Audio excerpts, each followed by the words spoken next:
मोहब्बत मुझसे क्यों इतनी, मैं तो कुरान का दाई हूँ, रसूलुल्लाह का वारिस, सहाबा का सिपाही हूँ। अल्हम्दुलिल्लाहि रब्बिल आलमीन वस्सलातु वस्सलामु अला सय्यिदिल मुरसलीन व अला आलिहि व सहबिहि अजमाइन, अम्मा बाद। আমাদের আলোচনা চলতেছিল আমাদের সমাজে প্রচলিত শিরক নিয়ে। গত মাজলিসে আমরা কতিপয় কিছু শিরক নিয়ে আলোচনা করেছি, তো আজকেও কতিপয় কিছু শিরক নিয়ে আলোচনা করব। আল্লাহ তাআলা আমাদেরকে এই সমস্ত শিরক থেকে বেঁচে থাকার তৌফিক দান করুন, আমিন। তো কবরে বা মাজারে কিংবা কোনো বিশেষ ব্যক্তিকে সিজদা করা সুস্পষ্ট শিরক, এবং কাউকে সম্মানের উদ্দেশ্যে মাথা ঝুঁকানো বা কুর্নিশ করাও শিরকি গুনাহ। কবরে বা মাজারে কিংবা কোনো বিশেষ ব্যক্তিকে সিজদা করা সুস্পষ্ট শিরক, এবং কাউকে সম্মানের উদ্দেশ্যে মাথা ঝুঁকানো বা কুর্নিশ করাও শিরকি গুনাহ। প্রকৃতপক্ষে আল্লাহ ছাড়া আর কারোর জন্য সিজদা করা জায়েজ নেই। সিজদা বর একমাত্র হকদার আল্লাহ তাআলা, এবং তার জন্য ব্যতীত অন্য কারো নিকট মাথা ঝুঁকানো বা কুর্নিশ করা শিরক। সূরা হামিম সাজদা 37 নম্বর আয়াত, আবু দাউদ 2140 নম্বর হাদিস। কোন আউলিয়া বুজুর্গ কারো উপকার বা ক্ষতি করতে পারে বলে মনে করা একটি শিরকি আকীদা। কোন আউলিয়া বা বুজুর্গ কারো উপকার বা ক্ষতি করতে পারে বলে মনে করা একটি শিরকি আকীদা। প্রকৃতপক্ষে অদৃশ্য কিংবা অলৌকিক ভাবে যে কোনো উপকার বা কল্যাণ করার মালিক একমাত্র আল্লাহ তাআলা। সূরা ইউনূস 107 নম্বর আয়াত, সূরা আহজাব 17 নম্বর আয়াত। কোন আউলিয়া বা বুজুর্গ বিপদ আপদে রক্ষা করতে পারে বলে বিশ্বাস করা এটা সুস্পষ্ট শিরক। মূলত আল্লাহ তাআলাই হলেন সকল বিপদ থেকে একমাত্র রক্ষাকারী। কোন আউলিয়া বুজুর্গ বিপদ আপদে রক্ষা করতে পারে বলে বিশ্বাস করা কি একটা শিরকে আকবার, বড় শিরক। সূরা আনআম 64 নম্বর আয়াত, সূরা রুম 33 নম্বর আয়াত। কোন আউলিয়া বা বুজুর্গ কিংবা পীর ফকিরকে ধন ও ভান্ডারের মালিক মনে করা এবং তারা ইলমে গায়েব সম্পর্কে জানে সে ধারণা করা একটি সম্পূর্ণ শিরকি আকীদা। প্রকৃতপক্ষে আল্লাহ তাআলাই হলেন সমস্ত ধনভাণ্ডারের একমাত্র মালিক, এবং তিনি ব্যতীত আর কেউ অদৃশ্য বিষয় সম্পর্কে জানে না।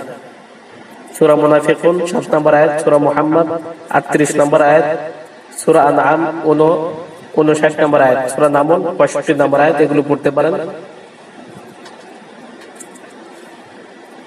কোন আউলিয়া বুজুর্গের কাছে সাহায্য প্রার্থনা করা বা তারা কাউকে সাহায্য করতে পারে বলে বিশ্বাস করা, এবং কোন পীর আউলিয়াকে গাউসুল আজম বা গাউসে মুখতার আখ্যায়িত করা একটা শিরকি আকীদা। কোন আউলিয়া বুজুর্গের কাছে সাহায্য প্রার্থনা করা বা তারা কাউকে সাহায্য করতে পারে বলে বিশ্বাস করা, এবং কোন পীর আউলিয়াকে গাউসুল আজম বা গাউসুল মুখতার আখ্যায়িত করা এটা একটি শিরকি আকীদা। প্রকৃতপক্ষে আল্লাহ তাআলাই হলেন সর্বাবস্থায় সকল ব্যাপারে বান্দার জন্য সর্বোত্তম সাহায্যকারী। সূরা আল ইমরান 126 নম্বর আয়াত, তিরমিজির মধ্যে 150 নম্বর হাদিস আছে।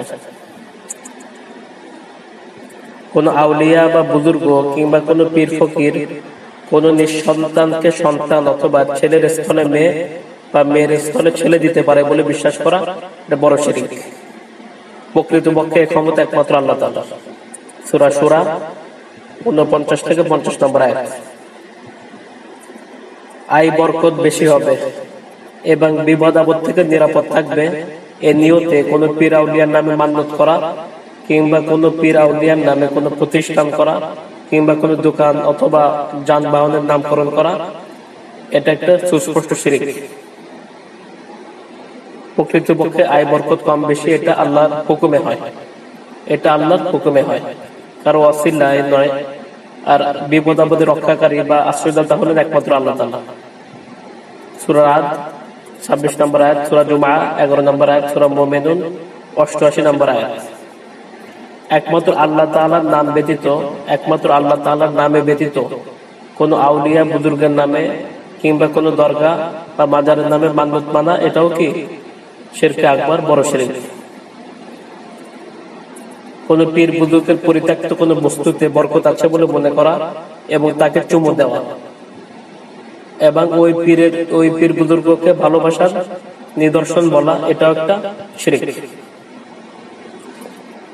কোন পীর আউলিয়া মুরব্বীদের কথা ও কাজ আল্লাহ তার রাসূলের মোকাবেলায় অন্ধভাবে মেনে চলা, এটাও একটা শিরক।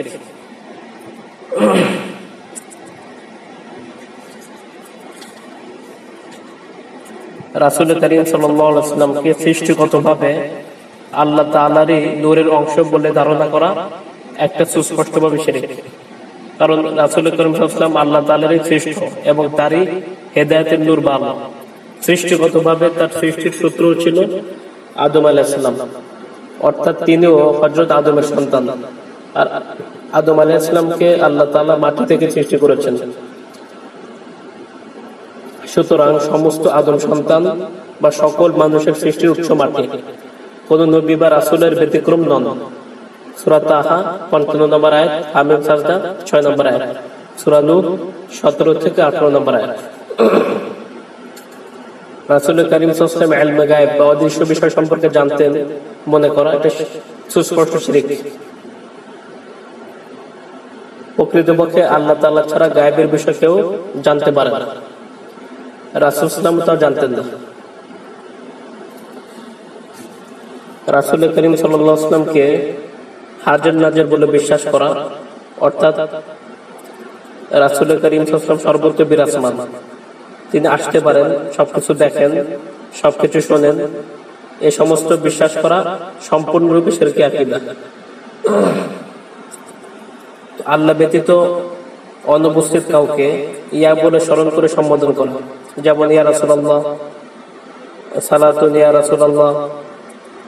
ইয়া অনুপস্থিত, আল্লাহ ব্যতীত অনুপস্থিত কাউকে ইয়া বলে সম্বোধন করা একটি শিরকি আকীদা। রাসূল সাল্লাল্লাহু আলাইহি ওয়াসাল্লামের উপর দুরূদ পড়ার সময় রাসূল সাল্লাল্লাহু আলাইহি ওয়াসাল্লামকে মাওলানা মুহাম্মদ, অর্থাৎ আল্লাহুম্মা সাল্লি আলা মাওলানা মুহাম্মদ বলা এবং কোন আলেম উলামাকে মাওলানা খেতাবে সম্বোধন করা, এটাও একটা ছোট শিরকি সম্বোধন। এটার থেকে দূরে থাকতে হবে, কারণ মাওলানা শব্দটি আরবি মাওলা শব্দ থেকে নিষ্পন্ন। মাওলা অর্থ মনিব বা প্রভু, আর মাওলানা অর্থ আমাদের মনিব বা আমাদের প্রভু। কুরআন মাজিদে মাওলা শব্দটি সর্বমোট 18 বার উল্লেখ করা হয়েছে এবং সর্বক্ষেত্রে মনিব, মালিক বা প্রভু অর্থে উল্লেখিত হয়েছে। প্রকৃতপক্ষে মাওলা আল্লাহ তাআলার সিফাতি নামসমূহের মধ্যে একটি অন্যতম সিফাতি নাম। যেভাবে রব, ইলাহ আল্লাহ তাআলার বিশেষ সিফাতি নাম, রব, ইলাহ ও মাওলা এই তিনটি সিফাত আল্লাহ তাআলার সিফাতি নামসমূহের মধ্যে বিশেষভাবে বিশেষিত। উল্লেখ্য, মাওলা যদি রূপক অর্থে আল্লাহ রাসূল সাল্লাল্লাহু আলাইহি ওয়াসাল্লামের সিফাত হতে পারে কিংবা আলেম ওলামাদের খেতাব হতে পারে, তাহলে রব, ইলাহ রূপক অর্থে রাসূলের সিফাত কিংবা আলেম ওলামাদের খেতাব হতে পারে। কেননা রব, ইলাহেরও মাওলার মতো রূপক অর্থ আছে, অথচ তা করা হয় না। সুতরাং যে কারণে রব, ইলাহ শব্দের মাধ্যমে রাসূলকে সম্বোধন করা যায় না এবং যে কারণে রব, ইলাহ শব্দের মাধ্যমে আলেম ওলামাদের খেতাব করা যায় না, ঠিক একই কারণে মাওলা শব্দের মাধ্যমে দুরূদ পড়ার সময় রাসূলকে মাওলানা মুহাম্মদ এবং আলেম ওলামাদেরকেও মাওলানা অমুক বা মাওলানা তমুক এগুলি বলা যাবে না। তাই রাসূল করিম সাল্লাল্লাহু আলাইহি ওয়াসাল্লামের কোনো সাহাবী কিংবা কোনো তাবেঈ অথবা কোনো তাবেঈনও রাসূলুল্লাহ সাল্লাল্লাহু আলাইহি ওয়াসাল্লামের উপর দুরূদ পড়ার সময় আল্লাহুম্মা সাল্লি আলা মাওলানা মুহাম্মদ এভাবে রাসূলকে মাওলানা মুহাম্মদ বলেছেন তার কোনো প্রমাণ নাই। শুধু তাই নয়, বর্তমানেও আরব বিশ্বের কোন আলেম ওলামা দুরূদ পড়ার সময় রাসূলকে মাওলানা মুহাম্মদ বলেন না এবং কোন আলেম ওলামা কেউ কাউকে অমুক মাওলানা তমুক মাওলানা বলে খেতাব করেন না। মুসলিমের বর্ণনা সূত্রে বর্ণিত হাদিসে রাসূল করিম সাল্লাল্লাহু আলাইহি ওয়াসাল্লাম কোন কৃত দাসের প্রকৃত মালিককেও মাওলা বলতে নিষেধ করেছেন। মুসলিমের হাদিস নাম্বার 5876 5876। অথচ কোন মালিককে মাওলা বলা মাওলা শব্দের অর্থের দিক থেকে সঠিক, কিন্তু রাসূল ইসলাম তাও নিষেধ করে দিয়েছেন, যেহেতু মাওলা আল্লাহ তাআলারই খাস সিফাত, যেভাবে রব ও ইলাহ আল্লাহ তাআলার খাস সিফাত, সুতরাং দুরূদ পড়ার সময় যেমন রাসূলুল্লাহ সাল্লাল্লাহু আলাইহি ওয়াসাল্লামকে মাওলানা মুহাম্মদ বলা যাবে না, তেমনি কোন আলেম ওলামাকেও মাওলানা অমুক মাওলানা তমুক বলা যাবে না। যদি বলা হয় তাহলে তা হবে শিরকি সম্বোধন বা শিরকি খিতাব। মুহাম্মদ সাল্লাল্লাহু আলাইহি ওয়াসাল্লামকে মাওলানা মুহাম্মদ বলা তো অনেক বড় কথা। মুহাম্মদ সাল্লাল্লাহু আলাইহি ওয়াসাল্লামকে কেউ আস-সাইয়্যিদ বলুক এটাও তিনি পছন্দ করতেন না। নবীজিকে কেউ আস-সাইয়্যিদ বলুক এটাও তিনি কি করতেন না, পছন্দ করতেন না। আবু দাউদের হাদিসে আছে রাসূলুল্লাহ সাল্লাল্লাহু আলাইহি ওয়াসাল্লামের শানে বিভিন্ন গজল ও শের রচনা ও পরিবেশনার ক্ষেত্রে রাসূল ইসলামের সম্মানকে আল্লাহ তাআলার শান ও মানের সমতুল্য করা শিরক। রাসূলের শানে বিভিন্ন গজল ও শের রচনা ও পরিবেশনার ক্ষেত্রে রাসূল ইসলামের সম্মানকে আল্লাহ তাআলার শান মানের সমতুল্য করা শিরক। অনুরূপ ভাবে কোন আউলিয়া বুজুর্গের শানে কোন গজল বা শের রচনা ও পরিবেশনার ক্ষেত্রে আউলিয়া বুজুর্গের সম্মানকে রাসূলুল্লাহ সাল্লাল্লাহু আলাইহি ওয়াসাল্লামের সম্মানের সমতুল্য করা একটি চরম বেয়াদবি। আল্লাহ তাআলাকে সাক্ষী করার ক্ষেত্রে রাসূলুল্লাহ সাল্লাল্লাহু আলাইহি ওয়াসাল্লামকে সাক্ষী করা, অর্থাৎ কোনো কিছু করা বা না করা নিয়ে ভিত্তি মজবুত করার জন্য আল্লাহ রাসূল সাক্ষী করে বলছে, আল্লাহ এবং তার রাসূলকে সাক্ষী করে বলছে, এভাবে আল্লাহর সাথে রাসূলকেও সাক্ষী করা এবং আল্লাহ ব্যতীত অন্য কোনো ব্যক্তি বা বস্তুর নামে শপথ করা, এটাও একটি শিরক।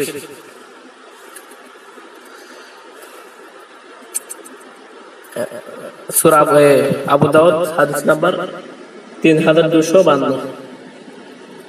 যে কাজ বা কথা আল্লাহ তাআলার জন্য শোভা পায় তা কোনো আউলিয়া বুজুর্গের নামের উসিলা দেওয়া, যেমন অমুক আউলিয়ার উসিলায় মামলা মোকদ্দমায় জেতা হয়েছে, অমুক বুজুর্গের উসিলায় পরীক্ষায় ভালো করা হয়েছে, খাজা সাহেবের উসিলায় প্রতিপত্তি লাভ হয়েছে, আব্দুল কাদের জিলানীর উসিলায় এমন হয়েছে তেমন হয়েছে, ইত্যাদি ইত্যাদি। এই জাতীয় উসিলার কথা বলা শিরক। প্রকৃতপক্ষে কোনো ব্যাপারে আল্লাহর মেহেরবানি লাভ করার পর তার কৃতজ্ঞতা আদায় না করে তার যে কৃতজ্ঞতাটি আছে এটা অন্য কাউকে দেওয়া, এটা আল্লাহর উপর চরম একটা অত্যাচার এবং এটা শিরক। সূরা ফাতির 13 থেকে 14 নম্বর আয়াত, সূরা নিসা 48 নম্বর আয়াত, সূরা লোকমান 13 নম্বর আয়াত। জাতীয় কল্যাণ ও সমৃদ্ধি লাভের লক্ষ্যে শিক্ষা ও নির্বাণ বা শিক্ষা চিরন্তন কিংবা মঙ্গল প্রদীপ জ্বালানো, এটাও একটি শিরকি কাজ। প্রকৃতপক্ষে উল্লেখিত কাজসমূহে কোনো কল্যাণ বা সমৃদ্ধি নেই, বরং সকল কল্যাণ ও সমৃদ্ধির উৎস হলো একমাত্র আল্লাহ তাআলার কাছে। সূরা আলে ইমরান 126 নম্বর আয়াত। জনগণকেই ক্ষমতার উৎস মনে করা, জনগণকেই ক্ষমতার উৎস মনে করা বা জনগণকে ক্ষমতার মালিক মনে করা, এটা একটি শিরকি আকীদা, শিরকি বিশ্বাস এবং বড় শিরক। প্রকৃতপক্ষে জনগণ কোনো ক্ষমতার উৎস নয়, বরং জনগণ ক্ষমতার মাধ্যম। জনগণ ক্ষমতার মাধ্যম, ক্ষমতার উৎস বা ইখতিয়ার একমাত্র আল্লাহ তাআলা। সূরা বাকারা 165 নম্বর আয়াত, সূরা আলে ইমরান 26 নম্বর আয়াত।